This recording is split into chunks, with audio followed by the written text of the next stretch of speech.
Welcome back. I hope you have gone through the concept videos on the Java collection framework and have gained good understanding on the important data structures in Java. Now, get set to write some problems that use the different collection classes. We will consider some scenarios and identify the collection classes that should be used. Here is a problem statement. When students join school, their information needs to be recorded. Implement a class that maintains the student record in an ordered collection. When a student joins school, her information should be added to the record, and when she leaves school, information removed. In a test class, create some students, add them to the record, and display all students in the record. Let us solve this. Since we need to maintain student record, we first need a student class. Let's use the student class that we created in an earlier exercise. It has instance variables for roll number, name, and grade. Let us define a constructor to help us easily create student objects with the field values. It's easy. Just right-click, select Source, select Generate Constructor using Fields, select the fields, and click OK. We have a constructor there. I have created a class student record to maintain all the students. The requirement says that we should have an ordered collection of students and it should be easy to add and remove students. We could use arrays, but we cannot predict the size of the array in this case. As in when students join or leave, we should be able to grow or shrink the collection. An array list fits the bill exactly.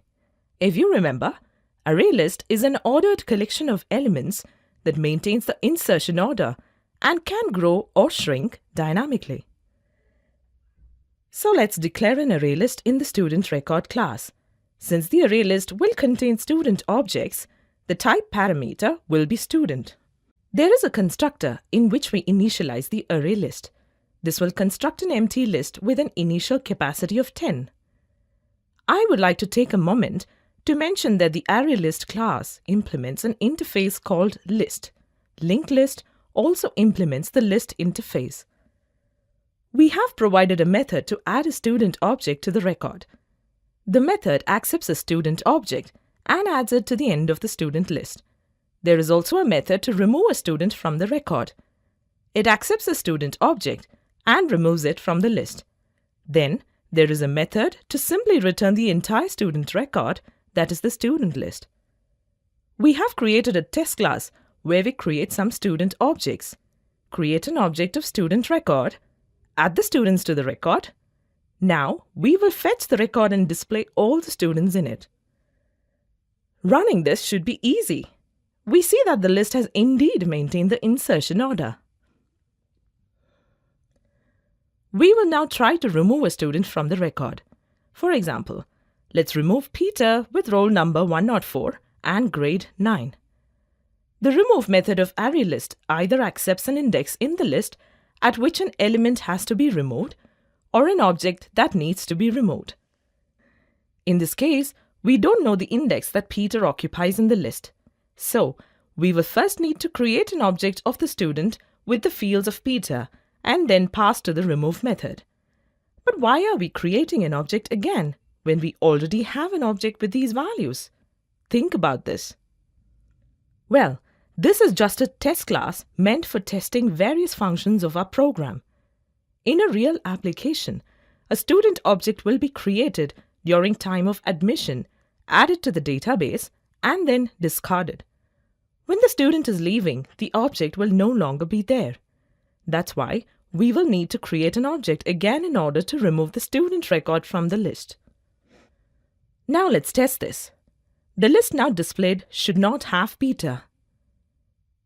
But oops, Peter is still there. Where did we go wrong? The Java API documentation states that remove method removes the first occurrence of the specified element from this list if it is present. The method uses equals method to compare each object in the list with the past object. Do you remember that every object inherits the default equals method in the object class, whose implementation is just to compare the memory addresses? The Peter object that we created and the one in list have different memory addresses. To tell that they're equal, we need to override the equals method in the student class. The equals method should compare all the fields in one student object with another student object to confirm that they are indeed equal. Well, this is very easy in Eclipse. Just do a right-click, Source, select Generate Hashcode and Equals, select Fields and press OK. We have an equals method that does the comparison so nicely. Although we don't need the hashcode for this example, it's a good practice to override both hashcode and equals method. Now let's run the program again. It works! Peter removed. Apart from the methods we saw in this video, there are several other methods the Arraylist class provides. You should explore them and you know how. I will quickly tell you again. Press Ctrl and click on Arraylist. This takes us to the API. Pressing Ctrl plus O shows the entire list of variables and methods in the Arraylist class. Scroll over the list and click on any method to know more about it. In this video, we learned the use of Arraylist, creating a list, adding and removing elements, displaying elements, and overriding the hashcode and equals methods.